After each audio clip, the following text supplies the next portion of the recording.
Our next subject, with the help of the Lord, is connected with our subject, divorce and remarriage, but now specifically in the writings of Ellen G. White.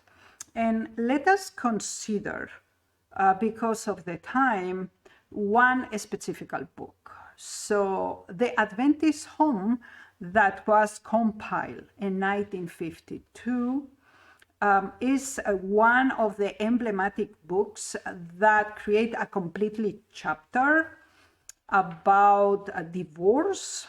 And we wish to research the content, the sources, the dates, and also the personalities involved in this documentation. But before we do that, we wish to read the foreword that the Ellen G. White Estate publishers write as a foreword of the book, because the principles that they establish, we will see how in the book, unfortunately, we don't find the evidences of these criteria, and we will prove it that. But let us read it first.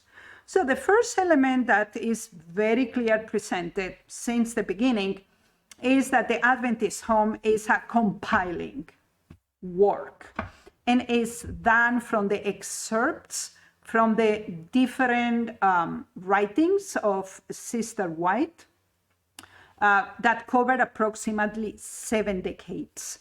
So that is extremely important for us to understand. So Sister White was no more alive, and the combination, the compilation, the selection of the content was completely out of her control. And we are going to do that during our investigation here. So the Ellen G. White Estate's publishers confirm the principles that they follow in order to establish this compilation. So, as the excerpts drawn from different sources written at different times are linked together in the logical sequence. So we have here already a challenge that is significant, especially because the content covered approximately 70 years. They are coming from different sources, written at different times, and they take upon themselves the right to put it together in the so-called logical sequence. So that is important for us to follow these criteria during the study of one specific chapter. And it's interesting because one of the closing statements in the foreword says, for the content, she say, related with Sister White, instruction that the Lord has given me for his people. That is questionable, we will see that, but the trustees of Ellen G. White Publications confirm that that is the general orientation and the main goal of this compilation. And we will see how this come about, especially in chapter 56, that is entitled Divorce.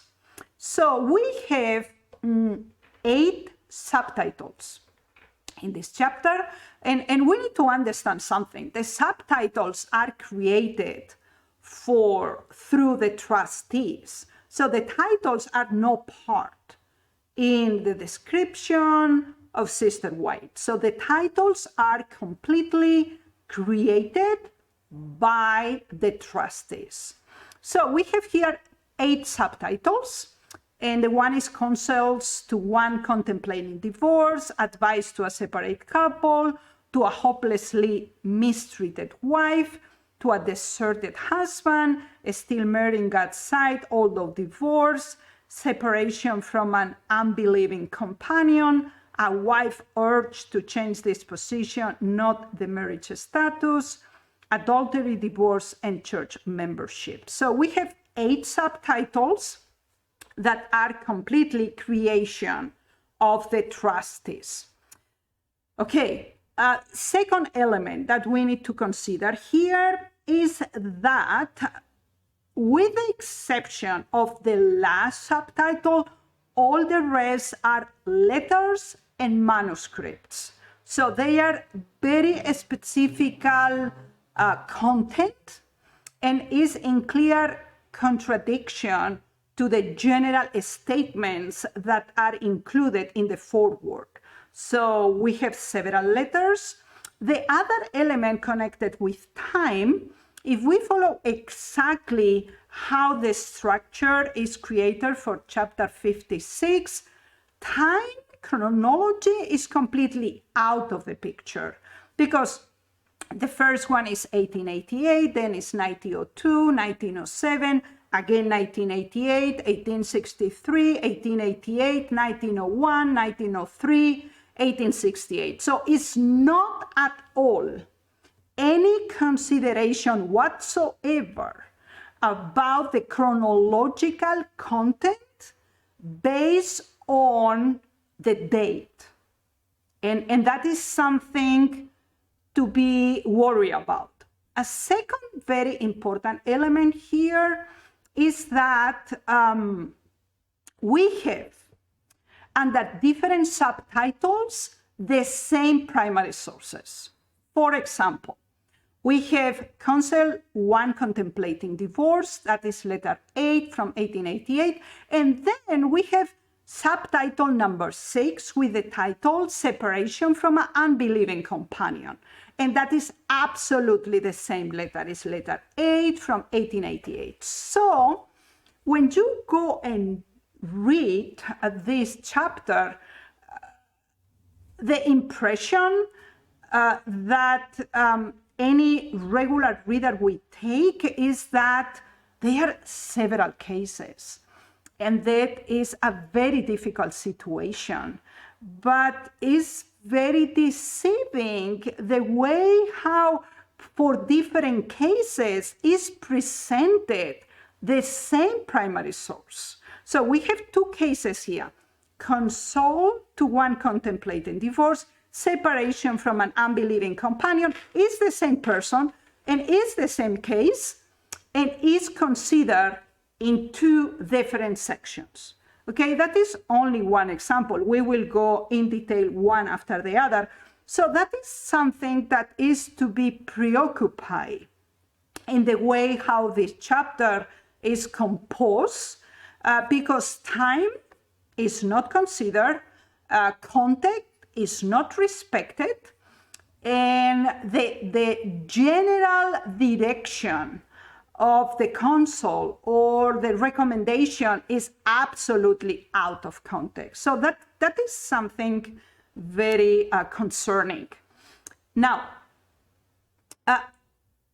here in this other graphic, in the next slide, in chapter 56, instead of the subtitles, I have put the people that receive this message, okay? So, as I have mentioned, for example, Dr. Gibbs is mentioned 2 times under 2 subtitles, but it's the same case. We have Brother and Sister Nelson, it's an isolated case, but for example, about Harper, we have the first wife of Harper, the second wife of Harper, and the mother-in-law of Harper. We have 3 different letters here, completely separated under different subtitles and as isolated cases, when in fact here is presented 3 cases when it's only 1 case. So that is very, very concerning. And we will go now one by one. Let us go to the first one that is mentioned. It's not the first in the chronological order, because in the last part of the presentation, we will have the chronological order according to dates, not according to the content that is presented. So the first subtitle presented is about Dr. Gibbs, He's a member of the church, he's a doctor, and collaborated in several clinics and medical institutions of the church. And he had a problem because he have a wife that is not from the church, is an unbeliever, is no member of the church. So he is the only one member. So he was considering seriously to divorce her. And Sister White wrote to him several times. And this letter 8 from 1888 is very extensive. And that is the reason why in this chapter about divorce and Adventist home is divided in 2 sections under 2 different cases. And that is very sad to confirm.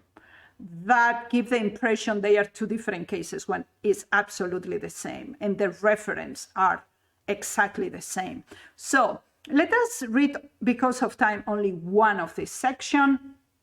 If the wife is an unbeliever and an opposer, the husband cannot, in view of the law of God, put her away on this ground alone. In order to be in harmony with the law of Jehovah, he must abide with her unless she choose of herself to depart.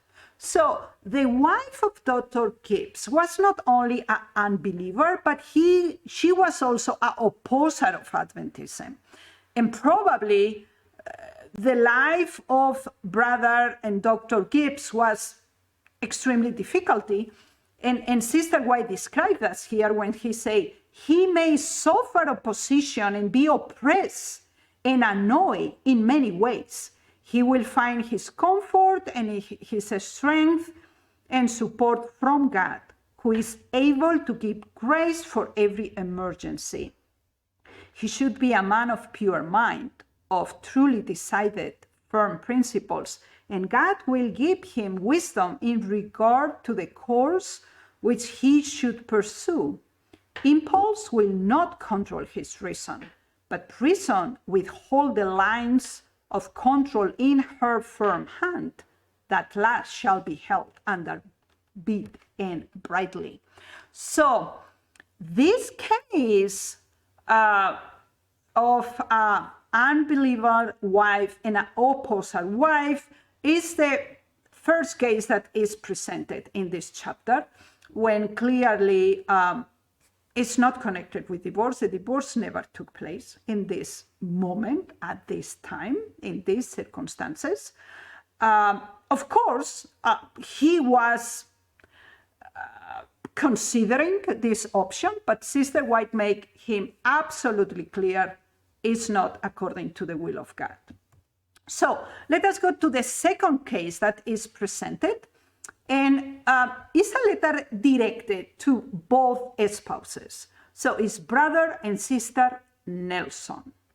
So here is a problem because both of them separated.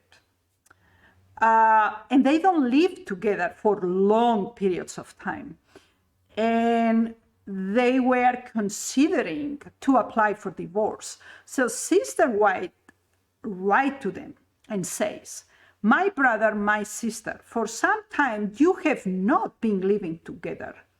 You should not have pursued this course and would not have done so if both of you had been cultivating the patience, kindness, and forbearance that should ever exist between husband and wife. So they have some character issues. For them it was difficult to coexist and to live together. And Sister White say that was a mistake to separate because then you cannot find a solution or try to collaborate and develop these virtues of conversion that is given by the Holy Spirit. So she encouraged both of them to come together, to try to harmonize their lives together, and under no circumstances proceed with any divorce that will be completely against the will of God. It's no reason for that. So that is a case for separated spouses. Let us go to the third case that is presented, and is brother and sister Harper. And in fact, we have three primary sources. They are three letters. But the first element that we find here is that all three are considered as different cases, because I don't know the names of the recipients of the letters. So a regular reader will never figure out that they is the same subject and involve the same people, and they discuss about the same subject. And I find that's very, very unwise. To use a primary source that have in common a subject and the same characters involved in the situation, and with purpose. They are located in separate sections of the chapter under different subtitles as the situation is different. And it is very, very confusing and very disappointed that this presentation is that in this way when you read this chapter. But here the problem is that Harper is eunuch. So it's a problem of a eunuch husband. So he married the first time, he divorced, and he remarried a second time. But the problem existed because that was a biological issue. So when you read the completely set of letters, here I only mentioned 3, but I have counted until 9 letters. Probably they are even more that are only sectional or notes in the diary of Sister White, or even part of them are distributed in several books as a compilation. But what she clearly stated is that in the same way as the other 2 cases, they are very specific circumstances. One is an unbeliever wife. The second one is that both members of the church separated because they cannot suffer to live together. And that is an open transgression of the purpose of marriage. And Sister White explained that clearly. The third one is another very specific and not common issue, and is that this brother Harper is a eunuch. And that is completely out of context in the chapter because it's not mentioned in any case. And I wish to read only one section of it. I cannot see what more can be done in this case. And I think that the only thing that you can do is to give up your wife. If she is thus determined not to live with you, both she and you will be most miserable to attempt it. And as she has fully and determinedly set her stakes, you can only shoulder your cross and show yourselves amen. So here is again, Sister White speaks that this is a very particular case, and what she does is give a recommendation considering the extreme tragical condition of both spouses by the first and the second marriage. So, and she clearly said, I cannot see what more can be done in this case. So for her, it's a closing chapter. But the case is eunuch husband. That is completely eliminated from the context that is in this chapter of Adventist Home. Now we go to the fourth case that is presented, and it's about Sister Jones, or what is called the Monterey case. And the situation is a little bit complicated by the case that the husband of Sister Jones is member of the church, but is a very intemperate husband. So he fall in several vices like drinking and card gaming and Tobacco several times, even if he was rebaptized and committed again to be faithful. So in this process, also the elder of the church are involved in this process, and a romantic relationship emerged between Sister Jones and this leader of the local church, and become extremely difficult the situation. And Sister White expressed herself not only the concern, but the clear rejection of this appearance of evil that Sister Jones, with the elder of the church, and the isolation, rejection, abandonment of the legal husband of Sister Jones. Let us read only a short paragraph here. It's an extended manuscript number 1863. A woman may be legally divorced from her husband by the laws of the land, and yet not divorced in the sight of God and according to the higher law. There is only one sin, which is adultery. And that was not the case. So Brother Jones was never unfaithful to his wife. But his wife was tired of the constant failure of her husband through alcohol and tobacco and games. So she gave up and decided to establish this relationship with this other brother in the church that was also the leader of the local church. And Sister White was absolutely clear on this point. It's no acceptance in any circumstances. So that is the fourth grace, and that is the intemperate husband. Let us go to the fifth case that is presented here, and is Sister Claire Lee. And Sister Claire Lee was considering divorcing her husband because he was very authoritative, very cruel toward her. Today we will call like,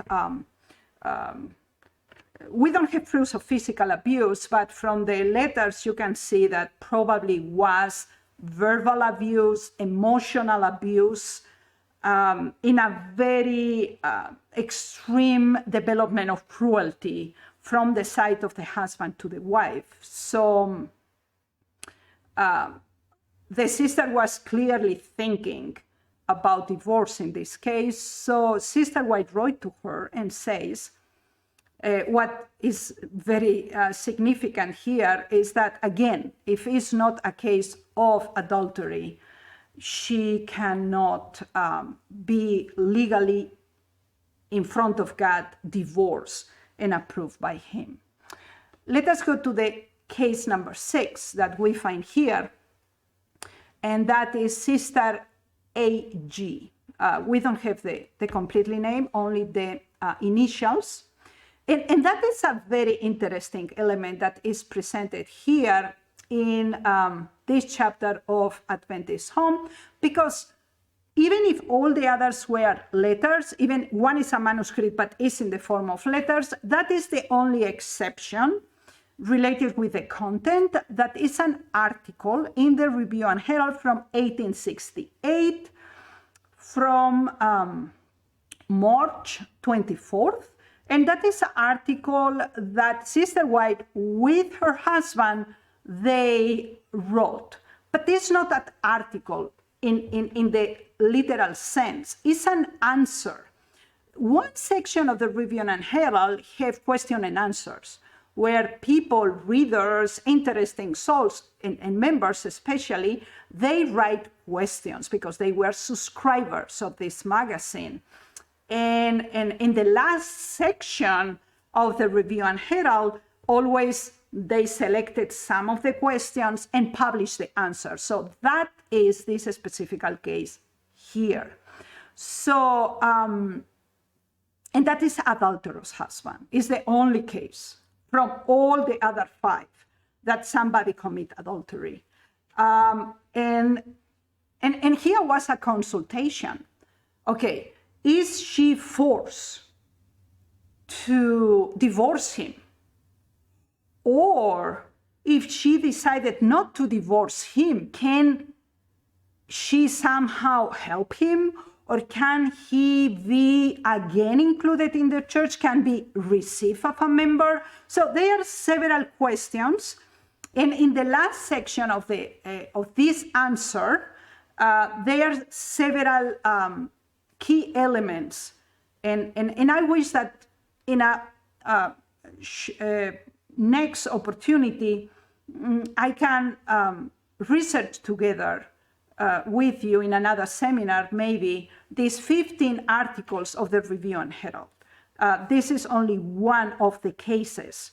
And again, it's not a principle what is presented, because I only mention here one section and say, in regard to the case of the injured sister AG, we will say in reply to the question of Anonymous that it is a feature in the cases of most who have been overtaken in sin, as her husband has, that they have no real sense of their villainy.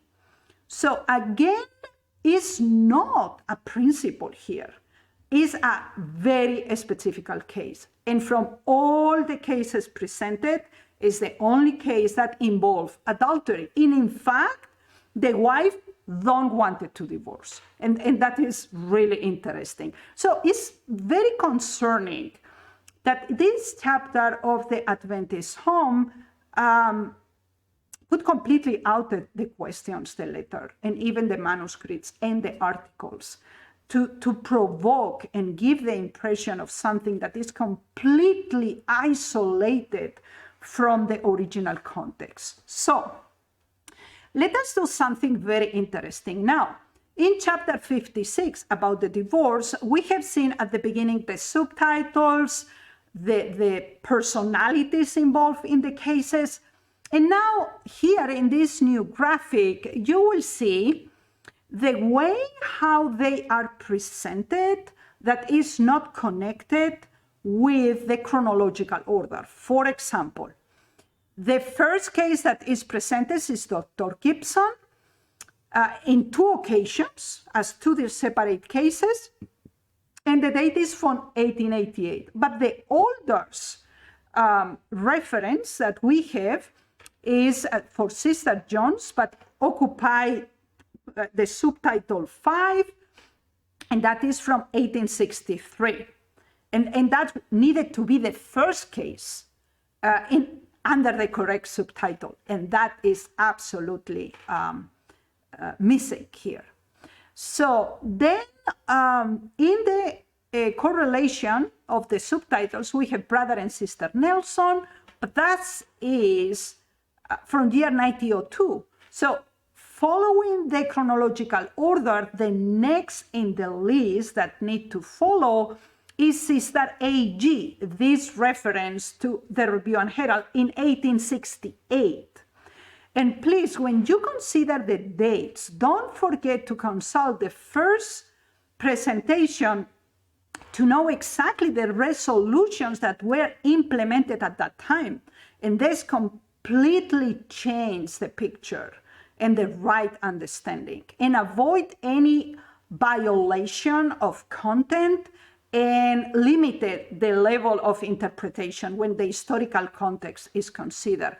So we see here that 3 reference was given also for Sister Harper, first and second wife, and Brother Harper, and in different periods of time. For example, we have the first reference to the case of Harper in 1907, the first one. Then come another one, 1888, and very far on, almost at the end, another reference to 1903.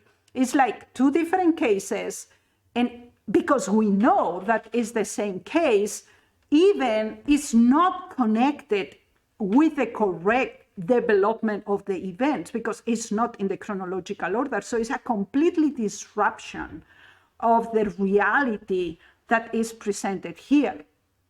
So it's clearly that time, context, and content is completely disregarded. Now, if we will put everything in the correct order, need to look as the graphic that you see in front of you. The first case, that is number 5 in the article, but needed to be first according to the chronological order, is from 1863 and present the case of an intemperate husband. Number 2 case, that state at number 9 in the subtitles, is from 1868, is Sister A.G., and is the case of an adulterous husband.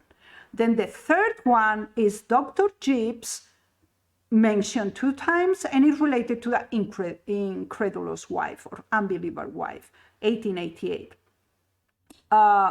Then we have in chronological order, number 4, sister and brother Harper and mother-in-law as a eunuch husband in 3 different references, and that is the correct follow-up, 1888, 1903, and 1907. And case number 5 is Sister Kerlin, related with the problem with the authoritative husband, 1901. And brother and sister Nelson, separated spouses that appear in the second cases, when in reality, chronologically, is case number 6 from 1902. Only while doing this work in this emblematic chapter, we find elements that really disturb a very conscientious reader, because it's an open violation of content, context, and time. It's even a repetition of partially same primary sources assigned to different cases. So that is an open mistrust of the content.